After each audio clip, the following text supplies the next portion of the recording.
নয় শুধু মুমিনের, যারাই চলবে মেনে ফল পাবে কোরআনের। এ বাণী সকলের নয় শুধু মুমিনের, যারাই চলবে মেনে ফল পাবে কোরআনের। ঘরে বলো কি পরস্তে বলো, ঘরে বলো কি পরস্তে বলো, অশান্তি দূর করে শান্তি আনে। সমাধান চাও যদি জীবনে মরণে, ফিরে যাও খুঁজে নাও চোখ রাখো কোরআনে। সমাধান চাও যদি জীবনে মরণে, ফিরে যাও খুঁজে নাও চোখ রাখো কোরআনে। সমাধান চাও যদি জীবনে মরণে, ফিরে যাও খুঁজে নাও চোখ রাখো কোরআনে। কোথায় চোখ রাখতে হবে? সুবহানাল্লাহ বলে। আমার মুরব্বি ধারণে বসো, বলতেছিলাম এক নম্বরে আল্লাহ বিশ্বের অসংখ্য হাফেজকে আল্লাহ এই কোরআন ধারণের ক্ষমতা দিয়েছেন। এই কোরআন শরীফটা আছে কোথায়? লৌহে মাহফুজে। একটু আওয়াজ দিয়ে বলেন কোথায় আছে? লৌহে মাহফুজে। এই আল্লাহর কোরআন আল্লাহ সংরক্ষণ করে রেখেছেন। এবার আসেন যে কথা বোঝানোর জন্য লৌহে মাহফুজ নিয়ে এত বড় কথা আপনাদের সামনে আমি বলে ফেললাম। এই লৌহে মাহফুজের ব্যাপারে এখন আমি আরেকটা কথা বলি। এখন ওই কথাটা হলো লৌহে মাহফুজের ব্যাপারে এই কথাটা আমি একটু সামনে বলছি, তবে আগে মূল কথাটা বলে দিয়ে অনেকেই ধৈর্য হারা হয়ে যাচ্ছেন। যখন ফেরেশতা বলে আল্লাহ এই মানুষটাকে কি হাত ঠিকভাবে দেব, আল্লাহ এই মানুষটা কতটুকু লম্বা হবে, কয় কেজি ওজন হবে, এই মানুষটা পাকে দুইটা থাকবে, আঙ্গুল কি 10টা 10টাই হবে, 20টা 20টাই হবে না কি আরো কম হবে, চক্ষু কি ঠিক থাকবে, চোখের পাওয়ার কতটুকু হবে। আমার আল্লাহ ডাকতে বলেন ফেরেশতারে, আমি আল্লাহর কাছে জিজ্ঞাসা করার প্রয়োজন নাই।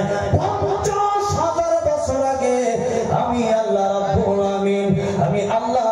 আমিন ওই যে লৌহে মাহফুজ, ওই লৌহে মাহফুজের ভিতরে আমি আল্লাহ এই দুনিয়ার প্রত্যেকটা মানুষের ছবি অঙ্কন করে দিয়েছি। আমি আল্লাহ লৌহে মাহফুজের ভিতরে আমি আল্লাহ রাব্বুল আমিন প্রত্যেকটা মানুষের ছবি এঁকে রেখেছি। ওখানে যেই ব্যক্তিটা যার মায়ের পেটের ভিতরে যে আছে তার ছবিটাও লৌহে মাহফুজে আছে।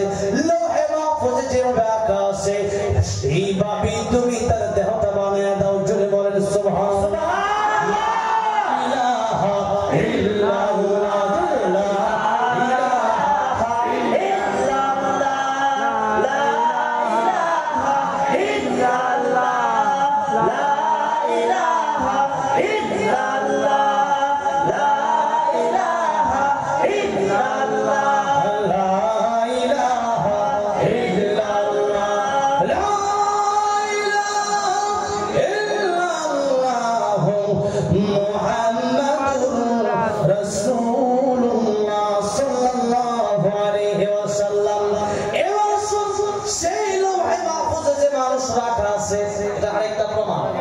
আল্লাহর নবী বিশ্ব নবী রাহমাতুল লিল আলামিন বলেছেন तमाम পৃথিবী যত নবী আছে সমস্ত নবী তার উম্মতদেরকে নিয়ে আমি নবীর সাথে দেখা করেছে। সুবহানাল্লাহ।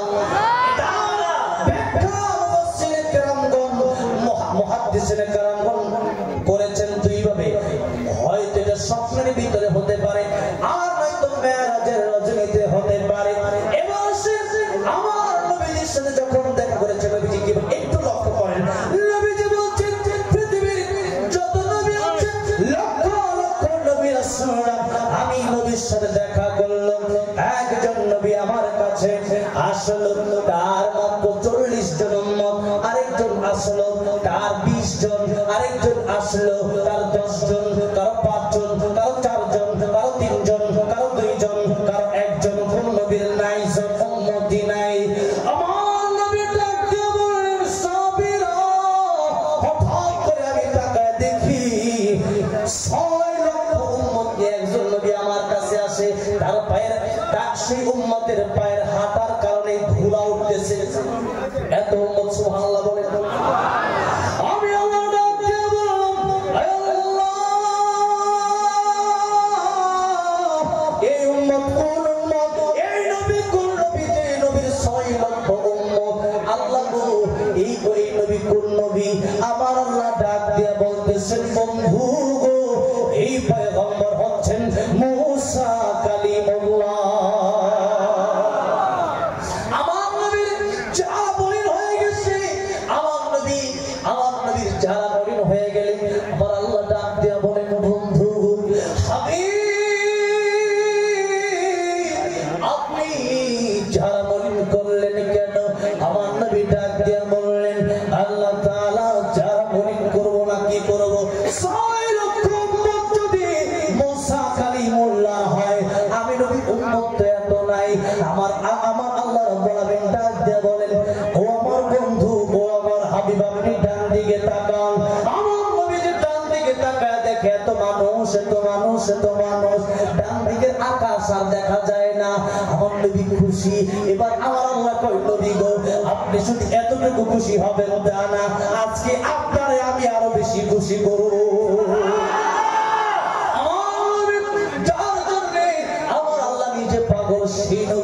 আমার নবীকে আল্লাহ ডাক দিয়ে বলেন হাবিব আমার বন্ধু গো আপনি এবার বাম দিকে তাকান আমার নবীকে যে মাত্র বাম দিকে তাকালেন তাকায় দেখতেছেন মানুষের মিছিল দেখা যায় এত মানুষ যে মানুষের কারণে বাম দিকের আকাশ দেখা যায় না এত মানুষ আর মানুষ আমার আল্লাহ ডাক দিয়ে বলেন নবী আপনি উপরের দিকে তাকান আমার নবী উপরের দিকে তাকায় দেখেছেন মানুষ আমার আল্লাহ ডাক দিয়ে বলেন হাবিব এত উম্মত আপনার মুসা কালিমুল্লাহ 6 লক্ষ উম্মত দেখে আপনি চার মরিন করবেন না আপনারা শুধু 6 লক্ষ নয় 6 কোটি নয় হাজার কোটি যত মানুষ দেখেন অসংখ্য অগণিত এই মানুষগুলোর ছবি আল্লাহ লৌহে মাহফুজ থেকে নবীকে দেখায় দিলেন সুবহানাল্লাহ বলেন আমি আল্লাহ রাব্বুল আলামিন আপনি রাহমাতুল লিল আলামিন নবীর উম্মত বানায় পাঠাবো রাহমাতুল লিল আলামিন নবী কুরআনে প্রমাণ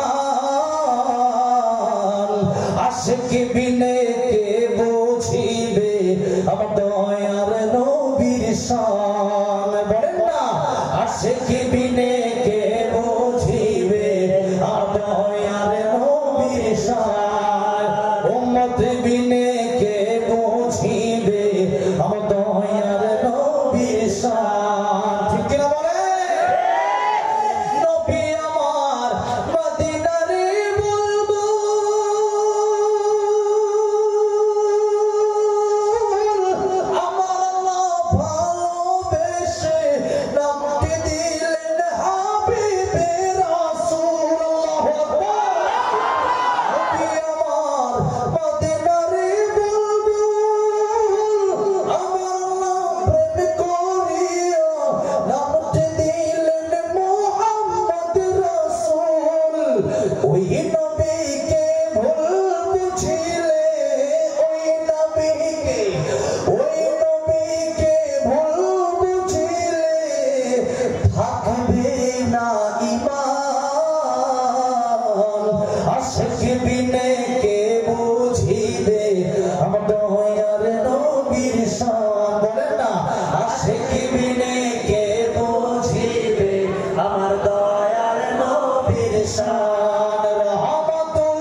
আপনাদের কাছ থেকে চেয়ে নিচ্ছি অলরেডি আমার কাছে স্লিপ চলে আসছে গজলের জন্য আমি তো ওয়াজের শুরু থেকেই গজল গাওয়া শুরু করেছি এরপরে ও মদিনার মাটির সহ আর গজলের আবদার আমার কাছে কিন্তু আছে গজল শুনে কারা কারা বাড়িতে যাবেন হাত তুলে দেখান।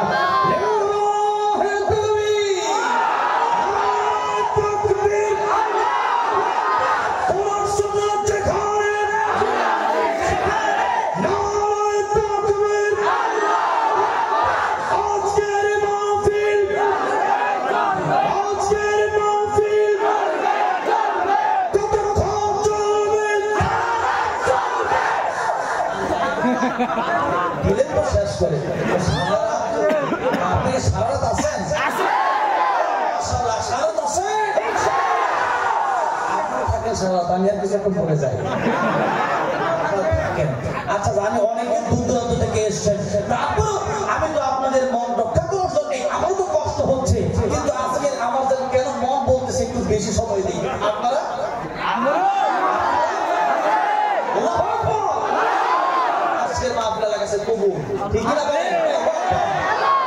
ভাইরা, আমার বাবাজিরা, এবার এই কথা বলতেছিলাম, এই ফেরেশতা যখন নাকি মায়ের পেটের ভিতরে এবার এই মানুষটা যখন তৈরি করে আল্লাহর হুকুমে, তখন আল্লাহ বলেন ফেরেশতা শোনো, ওই লৌহে মাহফুজের ভিতর থেকে লৌহে মাহফুজ থেকে দেখে দেখে বানাবা ঠিক আছে, কিন্তু ওই জায়গা থেকে এক চিমটি মাটি তার নাভিতে লাগাই দিবা, যেই জায়গায় তার দাফন হবে, যেই জায়গায় তার কবর হবে।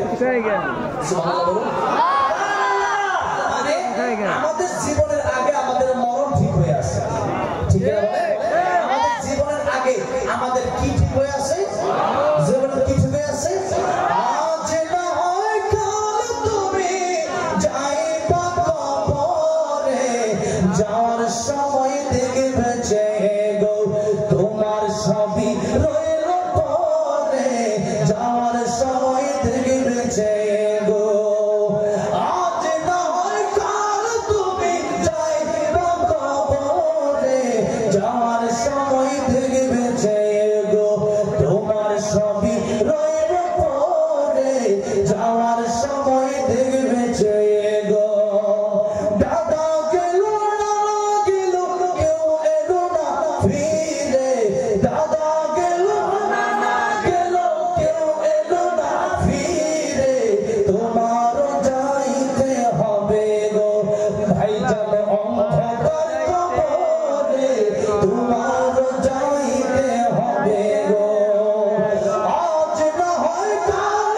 তুমি যাইবা কবরে, আজ না হয় কাল তুমি যাইবা কবরে, যাওয়ার সময় দেখবে যে গো তোমার সবই রইল পরে, যাওয়ার সময় দেখবে যে গো আমার ভাইরা, আমার মুরব্বি বাবাজিরা, তাহলে জীবন গঠনের আগে আল্লাহ মরণকে গঠন, মরণের হিসাব আল্লাহ করিয়ে নিয়েছেন, আল্লাহ মরণ ঠিক করে রেখেছেন।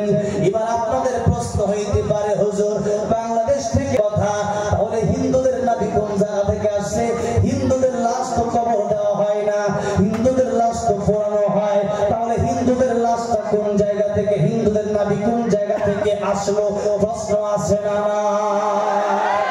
আমার ভাইরা, আমার মুরব্বি বাবাজিরা, এই পৃথিবীর যত মানুষ আছে তাদেরকে যখন পোড়া হয়, হিন্দুদের কথা বলছি, হিন্দুদেরকে যখন পোড়ানো হয় সারা দেহ পুড়ে যায় কিন্তু নাভি পুড়ে না। সুবহানাল্লাহ। সারা দেহ পুড়ে যায়, নাভি কিন্তু পুড়ে না।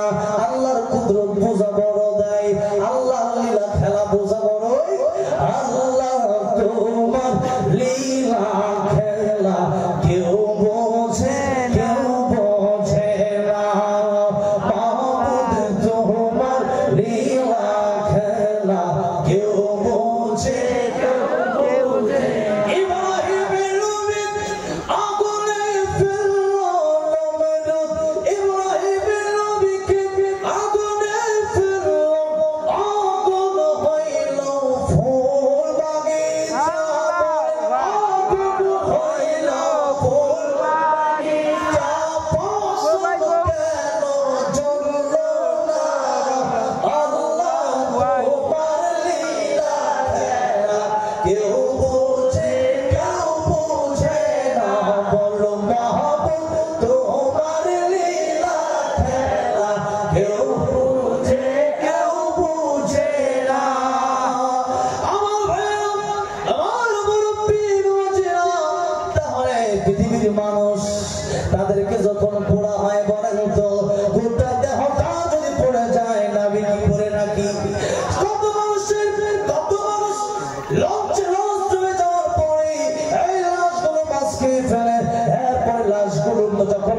খেয়ে ফেলে।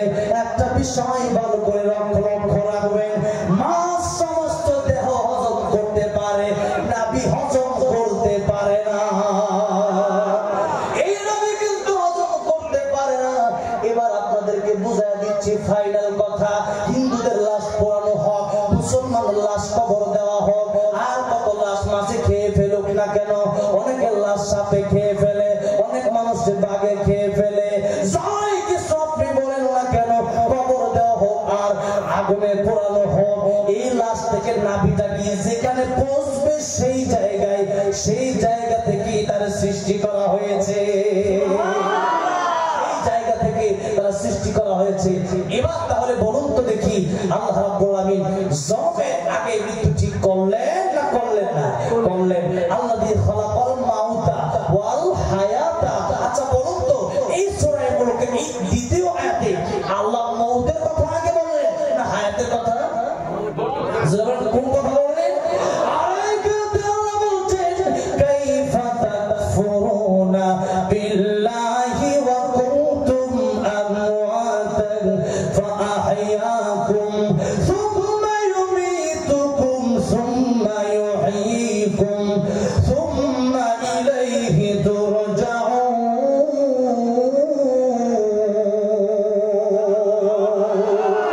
আল্লাহ বলছেন, পৃথিবীর মানুষরা কাইফা তাকফুরুনা বিল্লাহ, মানুষ আল্লাহর কেন স্বীকার করে, অথচ যে আল্লাহ তাদের সৃষ্টি করলো, যে আল্লাহ তাদের বানাইলো, ওই আল্লাহর সেই কেমন স্বীকার করে, আল্লাহর সাথে কেমন নাফরমানি করে, আল্লাহর সাথে কেমন কুফরি করে, অথচ কুনতুম আমওয়াত। আল্লাহ এখানে মরণের কথা আগে বললেন, সে ছিল মৃত।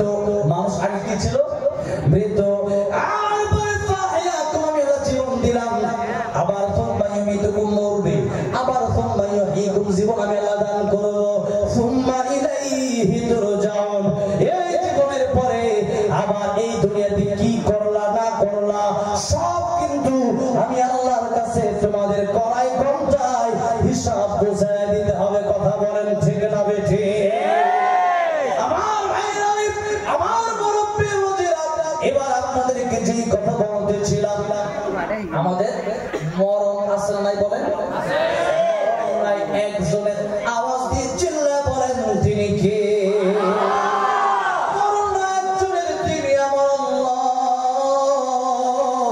আমার আল্লাহ রাব্বুল আমিনের কোনো মরণ নাই, কারণ যিনি প্রভু হবেন তার মরণ থাকতে পারে আল্লাহু লা ইলাহা ইল্লাহু আল হাইয়ুল কাইয়্যুম।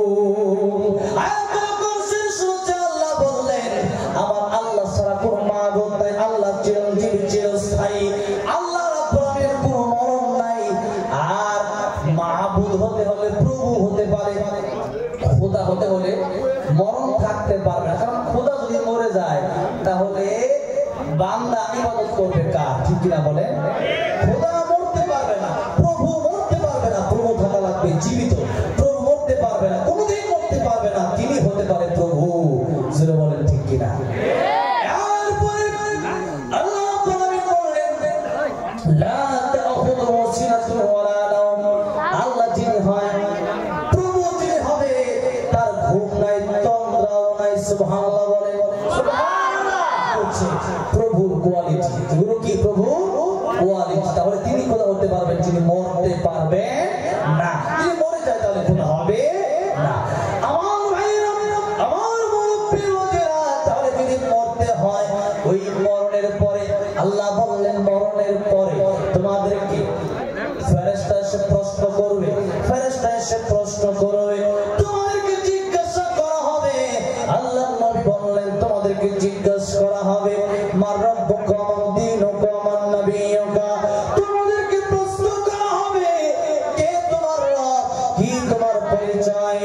এরপর জিজ্ঞাসা করা হবে আমার নবীজি সাল্লাল্লাহু আলাইহি সাল্লামকে, দেখায় বলা হবে, চিনো নাকি? আমার ভাইরা, আমার মুরব্বি ওয়াজেরা, ওই কবরের ভিতরে যারা জবাব দিতে পারবে না, তাদের কবরে ওই সময় আযাব শুরু হয়ে যাবে। মান মাতা ফাকাদ কামাত কিয়ামাতুহু, তার কিয়ামত শুরু হবে। সাপের কামড়, দুই পাশ থেকে মাটি এমন জোরে চাপ মারো, হবে, এক পাশের হাড় আরেক পাশে চলে যাবে, এরকম আযাব কিয়ামত পর্যন্ত চলতেই থাকবে, চলতেই থাকবে। আর যে ব্যক্তি প্রশ্নের জবাবে বলবে আমার রব আল্লাহ, আওয়াজ দিয়ে বলবেন রবকে, আমার রব আমার আল্লাহ, আমার রব আমার আল্লাহ, আমার দ্বীন ইসলাম। আর যারা দেখাইছেন ইনি মুহাম্মাদুর রাসূলুল্লাহ সাল্লাল্লাহু আলাইহি ওয়াসাল্লাম। প্রশ্নের জবাব দিয়ে দিলে আল্লাহর পক্ষ থেকে জবাব আসবে, ফেরেশতারে কবরটাকে জান্নাতের বিশাল কবরে মিশায়া দাও, জান্নাতের পোশাক তার গায়ে পরায়া দাও। ফেরেশতা বলবে ঘুমাও ঘুমাও কিয়ামত পর্যন্ত। যেরকম ভাবে বর কনেকে স্বামী স্ত্রী বাসর রাতে ঘুমায়া পড়ে, আজকে কবরের ভিতরে তুমি একটা ঘুম দাও, কিয়ামত পর্যন্ত তোমার ঘুম কেউ ভাঙাতে পারবে না। সুবহানাল্লাহ। যেদিন কিয়ামত হয়ে যাবে, হাজার হাজার বছর ঘুমাবে, কিন্তু ঘুম থেকে উঠে বলবে কে আমার ঘুম ভাঙলো? সুবহানাল্লাহ বলে। কি নিয়ামত! দুনিয়া তো ঘুমের জায়গা না বাবাজি রে, দুনিয়া তো শান্তির জায়গা না। দুনিয়া সিজনুল মুমিন ওয়া জান্নাতুল কাফির। দুনিয়া মুমিনের জন্য জেলখানা, কাফিরের জন্য বারাখানা।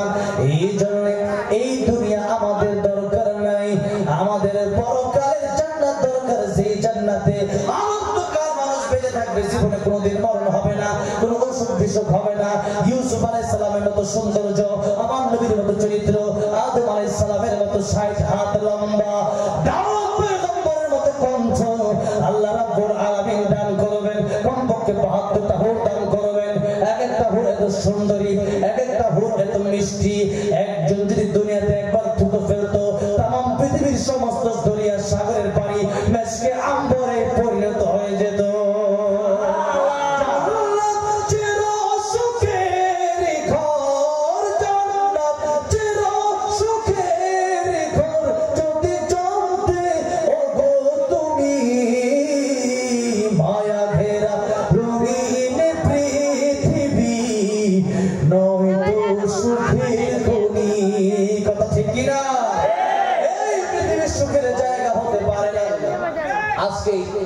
আমি ফ্লাইটে কলকাতা থেকে আমি যখন আসছিলাম, আমার সাথে আমার বাম পাশে প্রায় 8টা-10টা কোম্পানির মালিক, আমাদের বাংলাদেশে কোম্পানি আছে, ইন্ডিয়াতে তো আসে।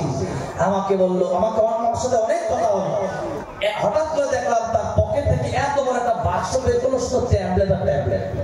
আমি বললাম আপনি এত বড় এত কোম্পানির মালিক, এত ট্যাবলেট কেন? আমার বলতেছে হুজুর ট্যাবলেট দিয়ে বাইচে আছে। কথাটা বুঝতে পেরেছেন? ট্যাবলেট দিয়ে বেঁচে আছে, মানে ট্যাবলেট না খেলে অবস্থা খারাপ হয়ে যেত, ঠিক মতো খাইতে পারে না। হ্যাঁ, ঔষধ খাওয়া লাগে, খায় ঔষধ আর ঔষধের উপর। তাহলে বলেন তো এই যে শান্তি দেওয়ার মালিক কে? আল্লাহ। বলে বলেন শান্তি দেওয়ার মালিক কে? আল্লাহ।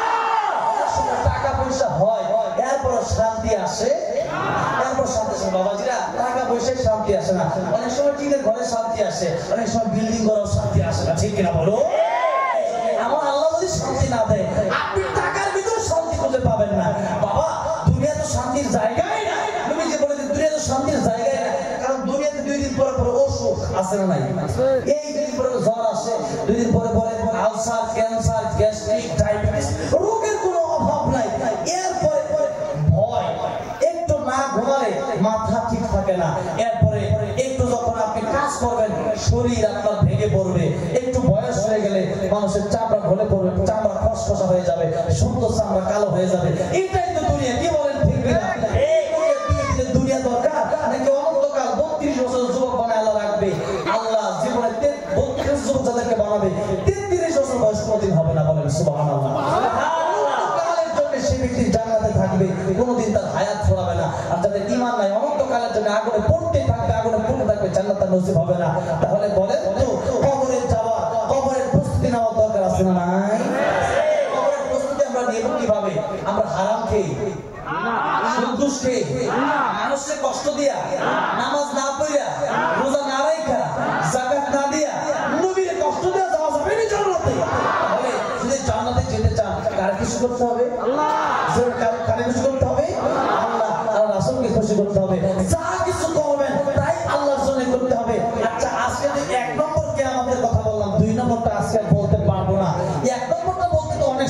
প্রয়োজন।